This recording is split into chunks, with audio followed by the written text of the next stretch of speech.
Votre enfant de 4 ans est allongé sur le sol de chez Target, en train de hurler parce que vous refusez de lui acheter ce jouet. Musique. Vous vous mettez à sa hauteur, utilisez votre voix la plus calme et dites « Je comprends que tu sois contrarié, mais nous en avons déjà parlé. » Vous faites tout ce que les livres sur la parentalité musique, conseillent entendu de faire. Vous incarnez le parent calme et régulé, et pourtant, cela ne fait qu'empirer les choses, car cette réponse calme et patiente, musique, apprend en réalité au cerveau de votre enfant à faire une crise encore plus forte la prochaine fois. Aujourd'hui, musique, je vais vous montrer ce qui se passe réellement dans ces moments-là et comment le fait de modifier vos réactions physiques peut stopper complètement ce cycle. Mais avant de vous montrer quoi faire, vous devez comprendre pourquoi vos instincts vous trahissent. Voici ce qui se passe concrètement dans ces moments. Votre enfant commence à hurler. Et en quelques secondes, littéralement, musique, quelques secondes, votre fréquence cardiaque augmente de 15 à 20 battements par minute. Musique. Votre mâchoire se crispe. Votre voix monte d'une demi-octave, même quand vous essayez de paraître calme. Maintenant, voici la partie qui change tout. Musique. Votre enfant possède des neurones spécialisés, les neurones miroirs, qui sont littéralement conçus pour copier l'état de votre système nerveux. Lorsque votre corps diffuse du stress, son cerveau l'interprète ainsi. Maman a peur. Je devrais avoir encore plus peur. Vous pensez leur apprendre à se calmer, mais leur cerveau apprend que les émotions fortes font paniquer l'adulte. Musique. Je dois être en danger réel. C'est comme essayer d'apprendre à quelqu'un à nager alors que vous êtes en train de vous noyer. Votre panique lui apprend à paniquer davantage. Les recherches montrent un lien direct et puissant. Lorsque la fréquence cardiaque et les hormones du stress du parent, comme le cortisol, augmentent, les niveaux de stress de l'enfant reflètent souvent cette augmentation presque instantanément. Cette voix calme que vous utilisez, musique, alors que votre cœur bat à 110, vous êtes en train d'amplifier chimiquement sa détresse. Et voici ce que personne ne vous dit. Tout ce que vous avez appris sur les crises de colère vous a enseigné à gérer l'enfant. Musique. Mais l'enfant n'est pas le problème. C'est votre système nerveux qui l'est. Laissez-moi vous emmener à l'intérieur du cerveau de votre enfant pour que vous puissiez voir exactement ce qui s'y passe. Observez ce qui arrive lors d'un effondrement émotionnel. Musique. Votre enfant veut l'iPad. Vous dites non. Et à cet instant, une petite partie de son cerveau en forme d'amande, appelée l'amygdale, envoie un signal d'alarme si puissant que c'est comme si vous veniez de lui dire qu'un tigre est entré dans la pièce. La partie logique de son cerveau, celle qui comprend que nous jouerons plus tard, s'éteint complètement. Le flux sanguin est détourné du cortex préfrontal. Il ne peut littéralement plus accéder à la raison. C'est ce qu'on appelle un piratage de l'amygdale. Musique. Et voici ce que la plupart des parents ne réalisent pas. Ce cortex préfrontal, le centre du raisonnement, ne sera musique pas totalement développé avant l'âge de 25 ans. Votre enfant de 5 ans en pleine crise ne choisit pas la provocation. Il a perdu toute capacité de choix. Mais c'est là que ça devient fascinant. Votre cerveau perçoit sa détresse et déclenche votre propre amygdale. Votre réponse au stress s'active. Le combat, musique la fuite ou la sidération. Vous avez maintenant 2 cerveaux piratés qui tentent de se calmer l'un l'autre. C'est pour cela que ça ne marche jamais. Mais voici ce qui change tout. Musique. Les enfants n'ont pas seulement besoin de régulation, ils l'empruntent. C'est ce que c'est, Mathieu. La corégulation. Et c'est l'un des concepts les plus puissants en neurosciences. Considérez cela comme un Wi-Fi émotionnel.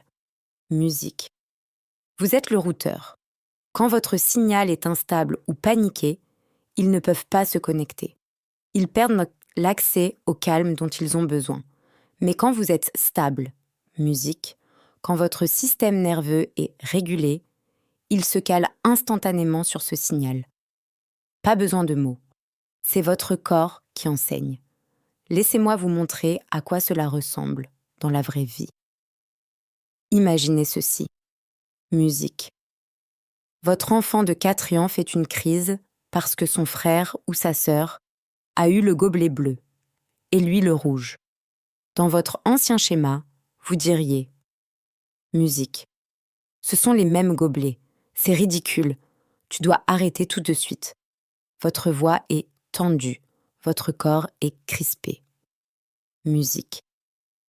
Mais avec la corégulation, vous prenez une inspiration. Vous relâchez vos épaules. Vous asseyez près de lui et dites calmement « Musique. Tu voulais vraiment le bleu. Vous n'échangez pas les gobelets. Vous n'expliquez pas pourquoi cela n'a pas d'importance. Vous restez simplement calme. Et en moins de 60 secondes, vous remarquez que sa respiration commence à ralentir. Parce que votre système nerveux régulé vient de donner au sien la permission de se réguler. Musique. Votre corps calme devient son corps calme. Maintenant que vous comprenez la science, voici comment l'appliquer concrètement quand votre cœur s'emballe, que votre tête, musique, résonne et que votre enfant perd les pédales. Je vais vous donner 4 étapes dont vous pourrez vous souvenir, même quand votre propre système nerveux est à bout. J'appelle cela la méthode STOP. S signifie musique, stopper toute réaction. Littéralement, arrêtez-vous. Ne vous dirigez pas vers lui. Ne parlez pas encore. Faites juste une pause. Musique. Prenez une grande inspiration, une vraie, jusque dans votre ventre. Cette fraction de seconde interrompt votre réponse automatique au stress. Musique. Cela donne à votre cortex préfrontal juste assez de temps pour se reconnecter afin que vous puissiez agir plutôt que réagir. Musique. T signifie traquer les signaux de stress de votre corps. Cela prend 3 secondes. Faites un scan corporel ultra rapide. Musique. Les épaules montées jusqu'aux oreilles, relâchez-les. La mâchoire serrée, détendez-la. Les poings fermés, ouvrez vos mains. Votre enfant lit votre langage corporel plus vite que vos mots. Chaque muscle que vous relâchez envoie à son système nerveux un signal. Tout va bien. O signifie observez l'enfant. Regardez au-delà du comportement. Que se passe-t-il réellement? Faim, musique, surstimulation, sentiment d'impuissance, épuisement. Quand vous nommez la chose calmement, musique, tu es vraiment triste que le temps de jeu soit fini. Vous validez l'émotion sans pour autant cautionner le comportement. Vous lui montrez que ses sentiments sont légitimes, même si ses actes ne le sont pas. P signifie proposer une présence, pas une punition. Musique. C'est la partie la plus difficile. Soyez juste là, votre corps calme près du sien. Pas de réparation, pas de leçon, pas d'explication sur pourquoi il ne devrait pas ressentir cela. Vous pourriez vous asseoir à côté. Vous pourriez poser une main douce, une main sur son dos. Vous pourriez simplement dire « Je suis là, tu es en sécurité ». Maintenant, laissez-moi vous montrer exactement à quoi cela ressemble. Votre enfant de 3 ans lance son dinosaure en plastique à l'autre bout de la pièce parce que vous avez dit que c'était l'heure d'aller se coucher. Il heurte le mur avec un bruit sec. Ancienne approche. Vous sentez votre poitrine se serrer. Vous avancez, la voix monte. « Eh, on ne lance pas de jouets. Ce n'est pas bien. Tu dois te calmer tout de suite et ramasser ça. » Que se passe-t-il? Musique. Il crie plus fort. Attrape un autre jouet, le lance plus violemment. Maintenant, vous criez. Il pleure. Vous êtes tous les deux dérégulés. Il vient d'apprendre que les grandes émotions provoquent de grandes émotions chez maman. Musique. Mode combat activé. Maintenant, l'approche stop. Même situation. Musique. Il lance le dinosaure. Vous vous arrêtez. Une respiration. Vous remarquez que vos épaules sont remontées jusqu'à vos oreilles. Vous les relâchez délibérément. Vous vous agenouillez à 1 mètre de lui, sous le niveau de ses yeux. Votre voix est basse et lente. Tu es vraiment en colère que le temps de jeu soit fini. Pause. Vous ne vous approchez pas plus. Je suis juste là. Vous vous asseyez sur le sol. Vous n'essayez pas, musique, de régler le problème. Vous ne cherchez pas à l'attraper. Vous restez simplement calme et présent.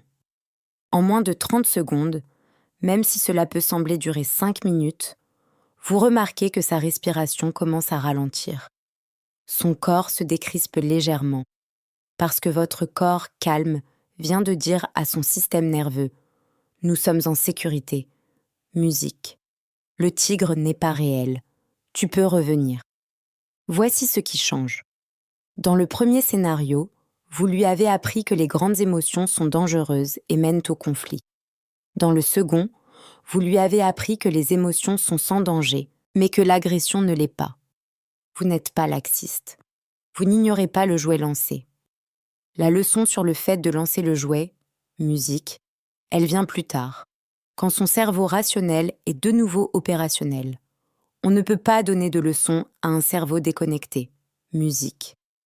Vous lui apprenez qu'il peut ressentir de grandes émotions tout en étant en sécurité, qu'il peut s'effondrer sans que vous, musique, ne perdiez pied.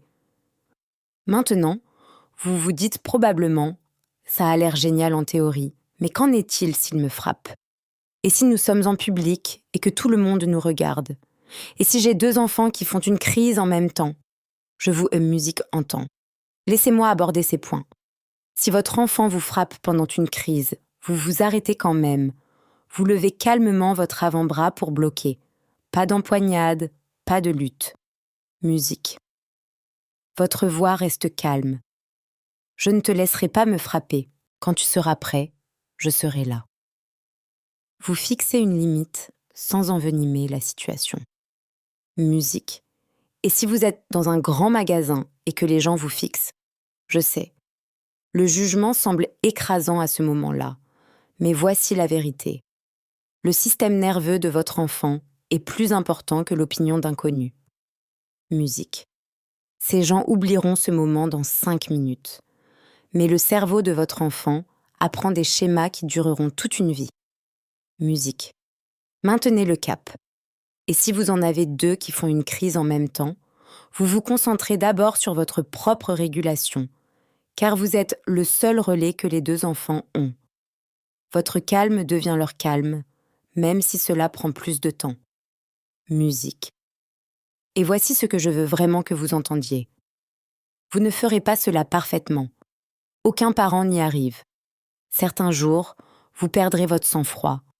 Vous crierez, vous réagirez. Musique. Et c'est là que vous réparez. La réparation est incroyablement puissante. Plus tard, quand tout le monde est calme, vous dites « Je me suis vraiment emportée tout à l'heure et j'ai haussé la voix. Ce n'était pas bien, je suis désolée. » Musique. Quand je me sens dépassée, je vais essayer de prendre une respiration d'abord. Est-ce qu'on peut recommencer? Regardez ce qui se passe. Les épaules de votre enfant se relâchent. Il pourrait même vous serrer dans ses bras. Cela en apprend plus à votre enfant sur l'intelligence émotionnelle que n'importe quel moment de calme absolu ne le pourrait. Parce que la réparation lui apprend que les relations peuvent supporter une rupture. Que les erreurs de musique ne rompent pas le lien. Que les gens peuvent se retrouver même après un conflit. Vous n'échouez pas quand vous avez du mal. Vous montrez à quoi ressemble une véritable évolution. Il ne s'agit pas de perfection. Il s'agit de régularité. Musique. Chaque fois que vous choisissez la régulation plutôt que la réaction, même si ce n'est que la moitié du temps, au début, musique, vous reprogrammez le cerveau de votre enfant. Vous apprenez à son système nerveux que les grandes émotions ne sont pas synonymes de danger. Et cela, musique, change tout. Alors, voici ce que je veux que vous reteniez. La prochaine fois que votre enfant fera une crise dans le rayon des céréales et que vous sentirez votre cœur battre la chamade, vos épaules remonter vers vos oreilles, musique, c'est là votre moment. Cette fraction de seconde où vous vous arrêtez, Respirez et choisissez la régulation plutôt que la réaction. Musique. Ce n'est pas seulement gérer un caprice. C'est reprogrammer le cerveau de votre enfant pour qu'il ait l'assurance que les grandes émotions musique ne sont pas synonymes de danger. Vous lui apprenez qu'il peut s'effondrer et que vous resterez solide. C'est ainsi que l'on élève un enfant qui ne se contente pas de bien se tenir, mais qui sait véritablement gérer ses émotions pour la vie. Maintenant, musique, voici ce qui se passe quand vous maîtrisez cela. Les crises de votre enfant deviennent plus courtes. Mais autre chose change aussi. La façon dont il vous parle. Le ton qu'il utilise quand il est frustré. Musique. Parce que rester calme pendant ces tempêtes n'enseigne pas seulement la régulation, cela enseigne le respect. Musique. Et si votre enfant vous répond ou reflète votre propre stress? Musique. Il y a une erreur cachée qui en est la cause. Je détaille exactement de quoi il s'agit dans cette vidéo. Regardez-la maintenant. Musique. C'est le schéma qui vous manque.